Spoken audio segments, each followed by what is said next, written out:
student. Today we are going to study the first chapter of economics, that is development. So our first heading is what development promises. Different people, different goal. देखिए जैसे heading हमें बता रही है कि जो different peoples होते हैं ना उनके डिफरेंट गोल्स होते हैं और हर किसी के लिए जो डेवलपमेंट होता है वो अलग अलग होता है। जैसे देखिए एक लड़के के लिए एक गर्ल के लिए जो डेवलपमेंट होगा वो क्या होगा, उसे भी सोसाइटी में इक्वली ट्रीट किया जाए, उसे भी जो है एक बॉय के बराबर माना जाए, इक्वल माना जाए। जितना फ्रीडम उसके ब्रदर को है उतना ही फ्रीडम उसके पास भी हो। ऐसे देखिए एक वर्कर जो होगा, जो फैक्ट्री वर्कर होगा, उसके लिए डेवलपमेंट क्या होगा कि उसकी जो इनकम है वो बहुत ज़्यादा हो जाए, ठीक है ना। उसकी जो वेजेस है, जो उसकी सैलरी है वो इंक्रीज़ हो जाए, उसके लिए डेवलपमेंट ये होगा। देखिए कभी कभी ऐसा होता है कि एक आदमी के लिए जो डेवलपमेंट होता है वो दूसरे के लिए डिस्ट्रक्टिव भी हो सकता है, यानी कि वो दूसरे के लिए डेवलपमेंट ना हो के बल्कि उसके लिए और ज़्यादा उसके लिए नुकसानदायक हो जाए। फॉर एग्ज़ाम्पल देखिए अगर कहीं पे एक डैम कंस्ट्रक्ट किया गया, तो जब कोई डैम कंस्ट्रक्ट किया जाएगा तो वो बहुत ज़्यादा बेनिफिशियल रहेगा अर्बन एरियाज़ के लोगों के लिए, शहर के लोगों के लिए, जो इंडस्ट्रिस्ट होंगे, बिजनेसमैन होंगे, उनके लिए, क्योंकि उन्हें 24/7 क्या मिलेगा, वाटर मिलेगा और इलेक्ट्रिसिटी मिलेगी। तो डैम का कंस्ट्रक्ट होना उन लोगों के लिए तो डेवलपमेंट है। लेकिन जहाँ पे डैम कंस्ट्रक्ट हुआ वहाँ के जो पेस्टोरेट्स होंगे, जो यानी कि जंगल में रहने वाले लोग होंगे, ट्राइबल एरियाज़ में रहने वाले लोग होंगे, उन्हें क्या करना पड़ेगा, वहाँ से डिस्प्लेस होना पड़ेगा, वो जगह छोड़ के जानी पड़ेगी। तो उनके लिए वो डेवलपमेंट नहीं बल्कि डिस्ट्रक्शन है उनके लिए। तो तुमने इस देखिए मैंने तुम्हें इसमें ब्रीफिंग बताई है, इस हेडिंग के अंदर क्या हम पढ़ेंगे कि जो एक आदमी के लिए डेवलपमेंट है वो दूसरे पहली बात तो ये इसके अंदर कि सबके डेवलपमेंट जो है ना वो अलग अलग होते हैं, डेवलपमेंट गोल जो हैं वो अलग होते हैं। मेरा डेवलपमेंट गोल कुछ और होगा, आपका कुछ और होगा, आपके फ्रेंड का कुछ और होगा। ऐसे ही देखिए कभी कभी ऐसा होता है जो मेरे लिए डेवलपमेंट है हो सकता है दूसरे के लिए वो डिस्ट्रक्शन हो, जैसे मैंने डैम वाला आपको एक एग्जांपल दिया। अब इसे पढ़ के देखते हैं हम चैप्टर को। Let us try to imagine what development और progress is likely to mean to different person listed in table. What are there aspirations. You will find that some columns are partially filled. Try to complete the table. You can also add any other category of person. तो देखिए इसके अंदर ये बताया गया है कि किन लोगों के लिए क्या क्या डेवलपमेंट है, और इसमें कुछ कॉलम जो है ना पार्शली फिल्ड हैं और कुछ फिल ही नहीं किए गए हैं, तो इन्हें आपको फिल करना है। तो देखिए फर्स्ट है इसके अंदर लैंडलेस रूरल लेबर। लैंडलेस यानी कि जिसके पास लैंड नहीं है और गांव में रहने वाला एक लेबर है, उसके लिए डेवलपमेंट गोल क्या है। तो उसके लिए डेवलपमेंट गोल क्या है, more days of work and better wages, local school is able to provide quality education for their children, there is no social discrimination and they too can become leaders in the village। तो देखिए एक landless rural labours के लिए development क्या होगा, उसे ज़्यादा दिन काम मिले, उसकी जो वेजेस हैं वो बेटर हो जाएं, उसके जो बच्चे हैं उन्हें क्वालिटी एजुकेशन मिले स्कूल्स के अंदर, और उनको कोई सोशली डिस्क्रिमिनेट ना करें, और वो भी अपने गांव के अंदर लीडर बन सकें। तो देखिए ये एक लैंडलेस रूरल के लेबर के क्या है, डेवलपमेंट गोल है कि वो चाहता है कि मेरे अगर मुझे ये सब इनमें से कोई चीज़ें अचीव होंगी तो उसके लिए डेवलपमेंट माना जाएगा। एक prosperous farmers from Punjab. Prosper farmers from Punjab यानी कि एक बहुत वेल्थी फार्मर है जो कि पंजाब से है।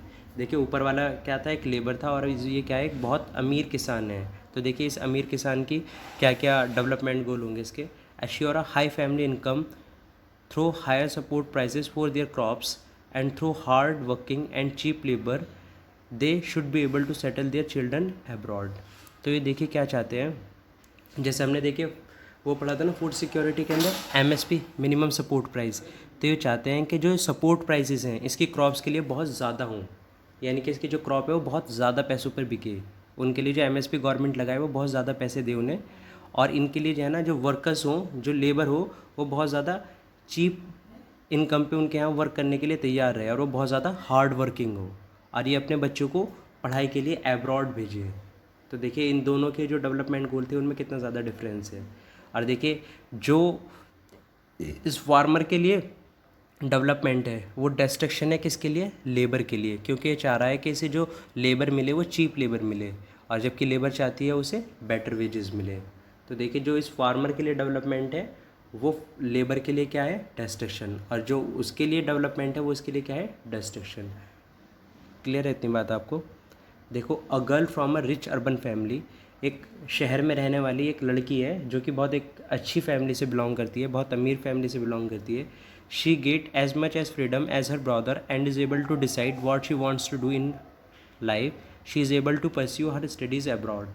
तो देखिए ये भी चाहती है, ये लड़की जो है ये चाहती है कि जितना फ्रीडम इसके भाई को मिलता है उतना ही फ्रीडम इसे भी मिले, और ये वो कर सके जो ये चाहती है अपनी ज़िंदगी के अंदर. साथ ही साथ ये अपनी स्टडीज़ जो है ना अब्रॉड परस्यू करना चाहती है, यानी कि अपनी जो फर्दर स्टडीज़ हैं, जो अपनी पोस्ट ग्रेजुएशन या ग्रेजुएशन है, ये अब्रॉड पढ़ना चाहती है, यानी कि फ़ॉरेन कंट्रीज़ के अंदर जाके पढ़ना चाहती है. अब आपको बताना है कि फार्मर्स के लिए या रूरल वुमेन के लिए, अर्बन एम्प्लॉयड यूथ के लिए क्या क्या डेवलपमेंट होंगे. इसमें देखिए लिखा हुआ है having fill table 1.1 let us now examine it. Do all of these persons have the same notion of development or progress? Most likely not. Each one of them seeks different thing. तो देखिए कह रहे हैं कि अब हमने इस table को पढ़ लिया है, अब हम इसे एग्जामिन करते हैं. तो इसमें ये पूछा गया है आपसे कि क्या इसके अंदर सबके जो नोशन ऑफ डेवलपमेंट थे या प्रोग्रेस थे वो सेम थे, यानी कि जो सबके डेवलपमेंट गोल थे वो सबके सेम थे या डिफरेंट थे. तो देखिए सबके अलग अलग थे, और अब देखिए इसके अंदर हर किसी को अलग चीज़ चाहिए थी. They seek different things that are most important for them, that which can fulfill their aspiration or desire, and in fact at times two person or group person may seek things which are conflicting. A girl expects as much freedom and opportunity as her brother, and that he also shares in the household work. Her brother may not like this. Similarly, to get more electricity, industrialists may want more dams, but this may submerge the land and disrupt the lives of the people who are displaced, such as tribals. They might resent this and may prefer small check dams or tanks to irrigate their land. तो देखिए इसके अंदर एक तो ये कहा गया है कि हर आदमी की नोशन ऑफ डेवलपमेंट जो थी ना, यानी कि जो प्रोग्रेस के जो गोल थे वो सबके अलग अलग थे.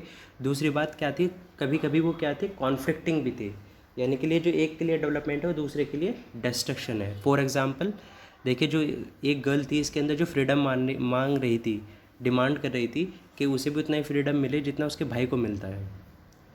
तो इससे उसका जो ब्रदर है उसे बुरा लग सकता था इस बात का, ठीक है ना, उसे इस बात का बुरा लग रहा था कि वो भी इतना ही फ्रीडम डिमांड कर रही है जितना मुझे मिलता है, ठीक है.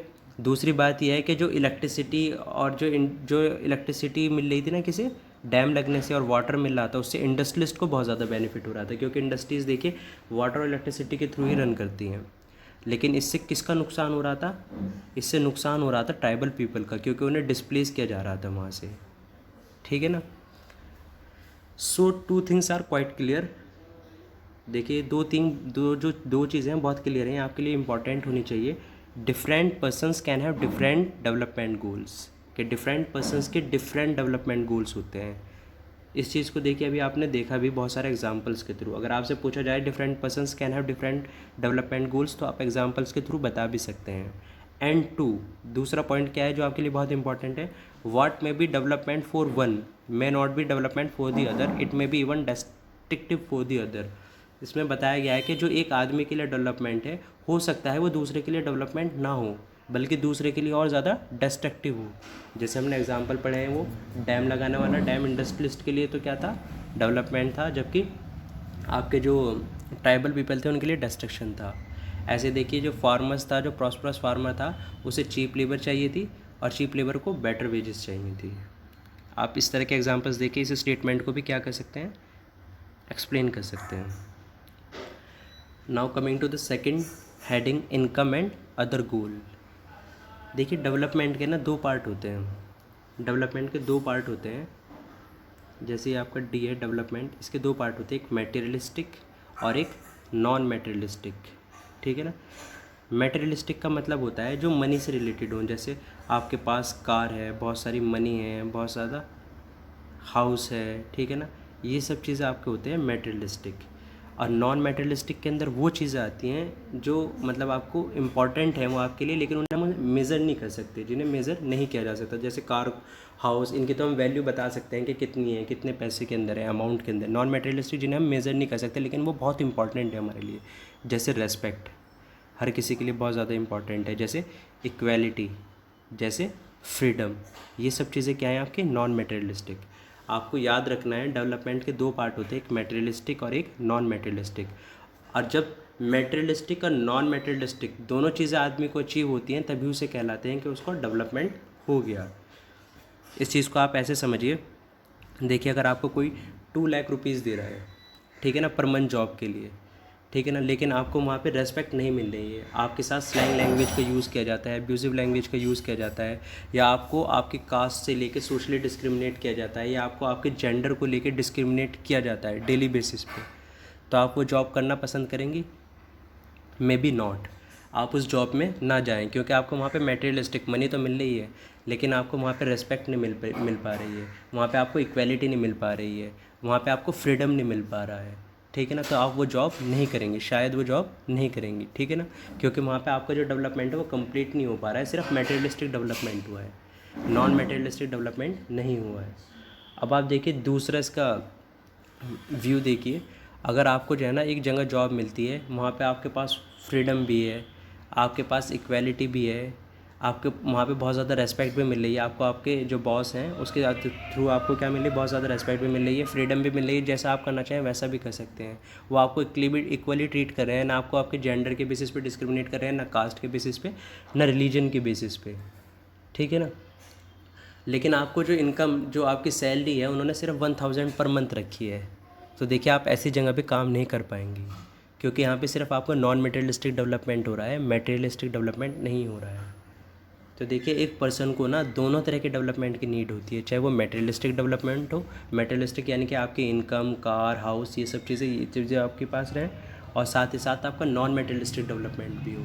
नॉन मटेरियलिस्टिक डेवलपमेंट यानी कि आपके पास फ्रीडम, इक्वालिटी, हेल्थ, सिक्योरिटी और ये सब चीज़ें आपके पास अवेलेबल हो, तब आपका कंप्लीट डेवलपमेंट हुआ है, ठीक है ना। जब आपका मटेरियलिस्टिक डेवलपमेंट होगा, नॉन मटेरियलिस्टिक डेवलपमेंट होगा, तब आपका कंप्लीट डेवलपमेंट माना जाएगा, वरना आपका जो डेवलपमेंट है वो हाफ है।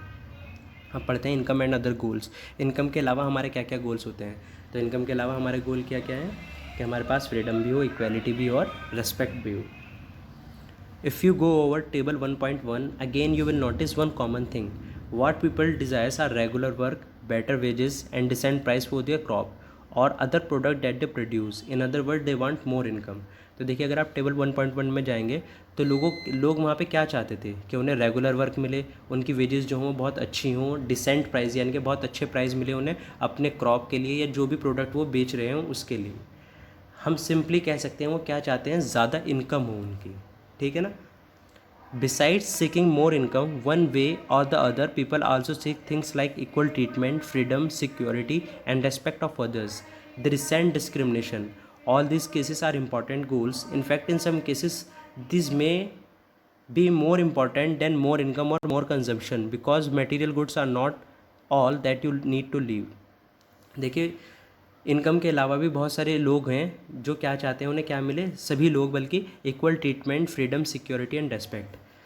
जैसे आपने देखा था वो जो गर्ल थी ऊपर, वो क्या चाहती थी, इक्वल ट्रीटमेंट चाहती थी जैसे उसके ब्रदर को मिल रहा है, ठीक है ना, वो इनकम से रिलेटेड नहीं था, ठीक है। तो देखिए कभी ये भी क्या चीज़ें बहुत ज़्यादा इंपॉर्टेंट हैं, क्या क्या चीज़ें बहुत इंपॉर्टेंट है, फ्रीडम मिलना, सिक्योरिटी मिलना, रेस्पेक्ट मिलना, इक्वल ट्रीटमेंट मिलना।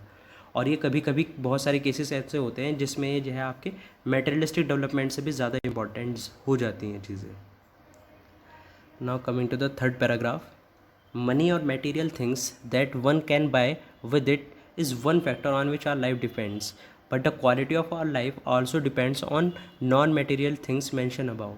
If it is not obvious to you, then just think of the role of your friends in your life. You may desire their friendship. Similarly, there are many things that are not easily measured but they means a lot to our lives. These are often ignored. However, it will be wrong to conclude that what cannot be measured is not important. देखिए money और material thing जो है ना बहुत ज़्यादा important है हमारा, और ये एक फैक्टर है जिस पे हमारी लाइफ डिपेंड करती है, सिर्फ एक फैक्टर है, ये नहीं कि बस हमारी लाइफ इसी चीज़ पे रिलाई करती है कि बस इनकम और कुछ नहीं, हमें इसके अलावा भी बहुत सारी चीज़ें चाहिए होती हैं जो कि नॉन मटेरियल थिंग है, जैसे क्या क्या, equal treatment, freedom, security and respect. अगर देखिए आप इस चीज़ को समझना चाहते हैं तो मैंने आपको एग्जाम्पल के थ्रू भी बताया है, और इसमें देखिए एक बुक के अंदर भी बताया गया है कि देखिए आप चाहते हैं आपका जो फ्रेंड है वो आपका बेस्ट फ्रेंड बने और आप उसके साथ टाइम स्पेंड करें, तो देखिए आपकी जो फ्रेंडशिप है उसे कोई मेज़र नहीं कर सकता है, लेकिन देखिए वो आपके लिए इम्पॉर्टेंट तो है। तो ये इस वजह से गलत बात है कि जिस चीज़ को मेज़र नहीं किया जा सकता वो इम्पॉर्टेंट नहीं है, जो चीज़ मेज़र नहीं की जा सकती वो भी इंपॉर्टेंट है। जैसे हम रेस्पेक्ट को मेज़र नहीं कर सकते, लेकिन वो भी क्या है, इंपॉर्टेंट है। ऐसे इक्वल ट्रीटमेंट है, ऐसे ही फ्रीडम है, ठीक है ना। ये सब चीज़ें अगर मेज़र नहीं की जा सकती, लेकिन ये भी क्या है, इक्वली इंपॉर्टेंट है as materialistic thing.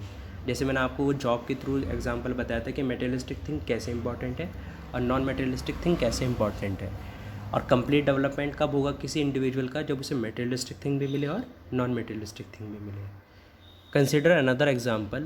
If you get a job in a far off place, before accepting it would try to consider many factors apart from income, such as facilities for your family, working opportunities, working atmosphere, or opportunities to learn. In other case, a job may give you less pay but may offer regular employment that enhances your sense of security. Another job, however, may offer high pay but no job security and also leave no time for your family. This will reduce your sense of security and freedom.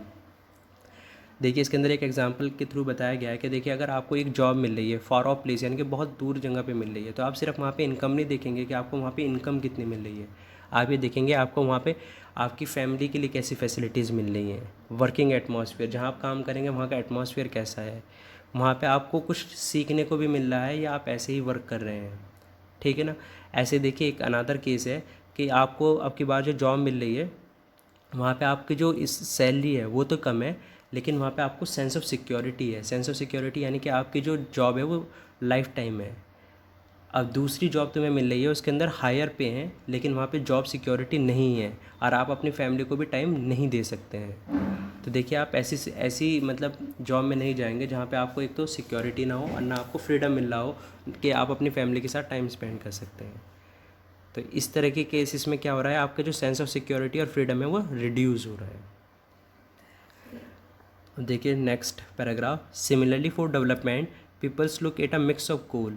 It is true that if a woman are engaged in paid work, their dignity in the household and society increases.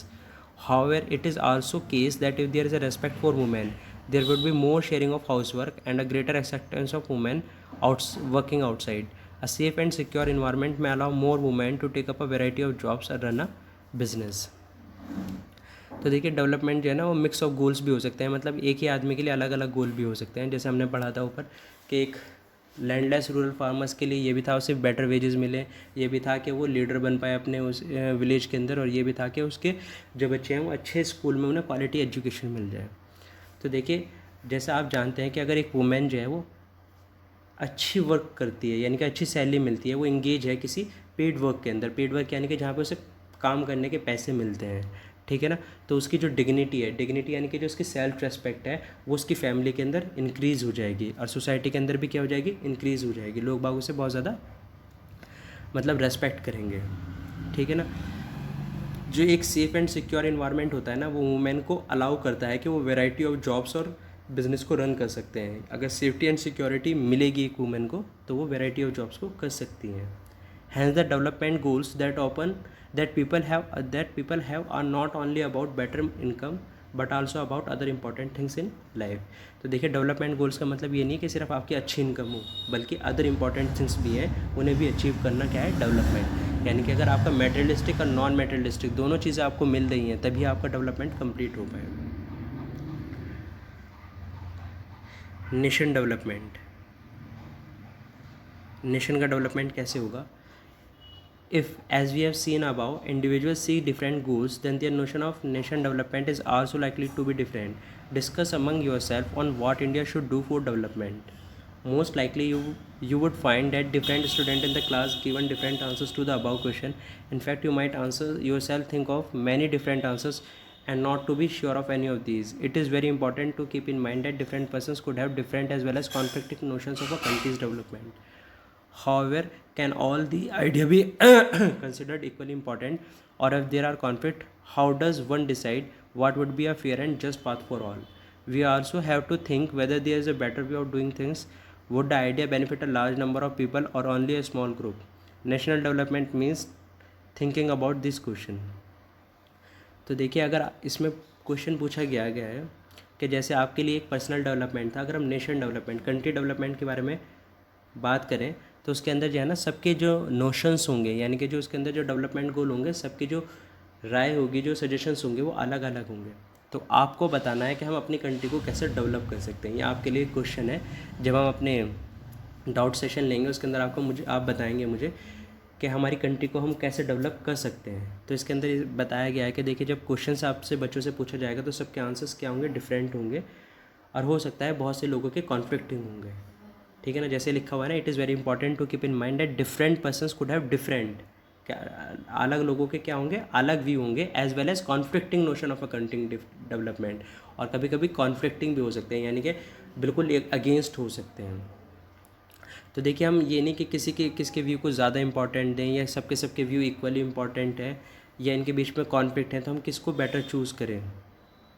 ठीक है ना, तो ये चीज़ें हम देखेंगे कि कैसे हम नेशनल डेवलपमेंट के बारे में सोच सकते हैं कि कैसे हमारी कंट्री का नेशनल डेवलपमेंट होगा। ये एक्चुअली इस पैराग्राफ में ना आपको खुद बताना है कि हम अपनी कंट्री को कैसे प्रोग्रेस करा सकते हैं, कैसे डेवलप करा सकते हैं। How to compare different countries और स्टेट, हम कैसे डिफरेंट कंट्रीज़ को कंपेयर कर सकते हैं, कि हम कैसे, जैसे आपने सुना होगा कि अमेरिका एक डेवलप कंट्री है, ठीक है ना, और क्या नाम है, जैसे इंडोनेशिया वगैरह हैं, या अफ्रीका की कुछ कंट्रीज़ हैं वो पुअर कंट्रीज़ हैं, इंडिया एक डेवलपिंग कंट्रीज़ है। ठीक है, तो हम कैसे बताते हैं कि कौन सी डेवलप कंट्री है, कौन सी डेवलप कंट्री है, और कौन सी अंडर डेवलप कंट्री है। डेवलप होती हैं जो बहुत ज़्यादा एडवांस हो चुकी हैं, ठीक है ना, अब जिन्हें डेवलपमेंट की नीड नहीं है। डेवलपिंग जो डेवलप हो रही हैं, जो डेवलपिंग हुआ है, जो डेवलप हो रही हैं, जैसे इंडिया, ठीक है ना, और मिडल ईस्ट की कंट्रीज़, और अंडर डेवलप जो अभी भी बहुत गरीब कंट्रीज़ हैं, ठीक है ना, वो अंडर डेवलप कंट्रीज़ कहलाती हैं। तो देखिए, हम किस तरह कंपेयर करेंगे, कौन कैसे बताएंगे कि ये डेवलप कंट्रीज़ है, ये डेवलपिंग कंट्रीज़ है, या अंडर डेवलप कंट्रीज़ है।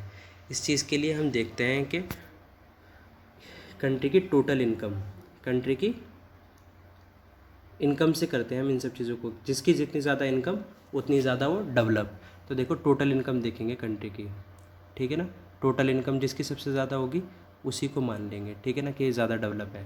लेकिन हम इसमें टोटल इनकम नहीं देखते, हम देखते हैं इसके अंदर एवरेज इनकम, एवरेज इनकम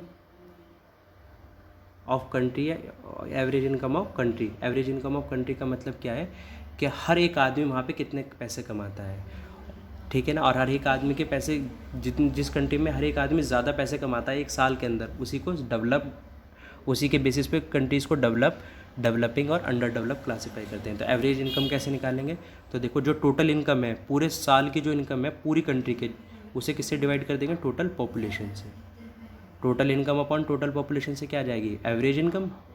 और एवरेज इनकम को हमको क्या भी कहते हैं, per capita income. Average income को हम क्या भी कहते हैं, per capita income. Per capita income का मतलब क्या है, कि हर एक आदमी की वहाँ पे कितनी इनकम है।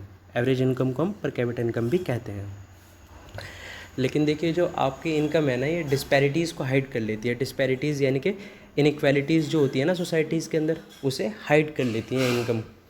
कैसे हाइड कर लेती है, जैसे देखिए, एक कंट्री की पर कैपिटा इनकम मानिए आप 10,000 है, ठीक है ना, और दूसरी कंट्री की भी 10,000 है। ये कंट्री 1 है, ये कंट्री 1, ये कंट्री 2। देखिए, दोनों की 10,000 है per capita income. 10,000 per capita income का मतलब हर आदमी यहाँ पे एक साल में 10,000 रुपये कमाता है, ठीक है। तो आप ये मानिए, यहाँ पे 90% लोगों की इनकम जो है वो 9 से 11,000 के बीच में है, ठीक है, और जो 10% लोग हैं उनकी 10,000 के बीच में है, ठीक है। तो देखिए, यहाँ के जो लोग हैं उनके अंदर डिस्पैरिटीज़ नहीं है। डिस्पैरिटीज़ यानी कि यहाँ पे ज़्यादा ऐसा नहीं है कि कोई बहुत ज़्यादा अमीर है और कोई बहुत ज़्यादा गरीब है। कोई 9,000 कमा रहा है, कोई 10,000 और कोई 11,000। और एवरेज इनकम जो है पूरी कंट्री की वो कितनी है, 10,000। अब दूसरी कंट्री देखिए, यहाँ पे आप मानिएगा पर कैपिटा इनकम कितनी है, 10,000 यहाँ पे, लेकिन 90% लोग तो ऐसे हैं जो 500 रुपीज़ से भी कम कमा रहे हैं, और 10% लोग ऐसे हैं जो 2 लाख रुपीज़ से भी ज़्यादा कमा रहे हैं। तो देखिए, पर कैपिटा इनकम तो दोनों की बराबर है, ये भी 10 के, ये भी 10 के, 10,000 10,000, लेकिन यहाँ पे ज़्यादा डिस्पैरिटीज़ नहीं है, सब इक्वल है। किसी के 9,000 इनकम है, किसी की 10,000 है, और किसी की 11,000 है।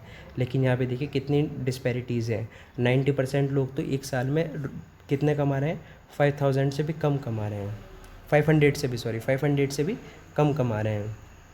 तो देखिए कितने गरीब लोग हैं, और 10% लोग ऐसे हैं जो 2 लाख से भी ज़्यादा कमा रहे हैं, ठीक है ना। तो यहाँ पे देखो, यहाँ पे रिच एंड पुअर के बीच में जो गैप है वो बहुत ज़्यादा हाई है, ठीक है ना। जैसे हमारे यहाँ पे देखिए, हमारे यहाँ पे जो है ना, जितना 1% लोग कमाते हैं ना पैसा, जो सबसे हाई क्लास लोग हैं, उन 1% लोगों की इनकम जो है ना, हमारे यहाँ के 75% जो पुअर क्लास, मतलब बिल्कुल लोअर क्लास वाले लोग हैं ना, उनके बराबर है। तो देखो कितनी ज़्यादा डिस्पैरिटीज़ हैं हमारे यहाँ पे भी। हमारे यहाँ पे भी जो रिच और पुअर है उनके बीच में जो गैप है वो बहुत ज़्यादा हाई है। इस तरह हम देखिए कंपेयर करते हैं डिफरेंट कंट्रीज़ को। लेकिन देखिए पर कैपिटा इनकम से, जैसे मैंने बताया, क्या हो जाता है, जो डिस्पैरिटीज़ हैं, जो इनइक्वालिटीज़ हैं, वो हाइड हो जाती हैं। You might ask, if development can mean different things, how can some countries are generally called developed and other underdeveloped? Before come to this, let us consider another question. देखिए जैसे आपको इसमें पूछा गया है क्वेश्चन कि कैसे आप कंट्रीज़ को बता सकते हैं ये डेवलप है, ये अंडर डेवलप है और ये डेवलपिंग है। तो इन्होंने कहा है कि इस क्वेश्चन का आंसर देने से पहले एक और क्वेश्चन पे आते हैं। When we compare different things, they could have similarities as well as differences. Which aspect do we use to compare them? Let us look at students in the class itself. How do we compare different students? They differ in their height, health, talents, and interest.